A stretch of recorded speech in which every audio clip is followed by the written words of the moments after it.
Hey. All right, guys. So I know that a lot of times people are wondering, how am I going to stamp a super large stamp that won't fit onto my ink pad? Now, this might come to you as a surprise, and I just previously shared a video on how you can um, ink your stamp differently, but this is another way you can stamp differently. So I have here a regular ink pad.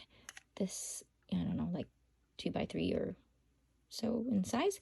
And what you want to do is just ink this way.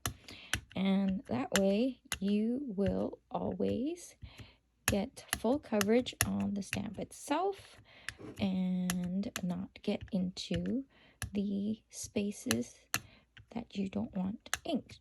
So in the beginning, it might seem like, oh, this is a lot of work, but I promise you, when it inks out, it looks fantastic. So I'm going to just flip it around and then show you how it works.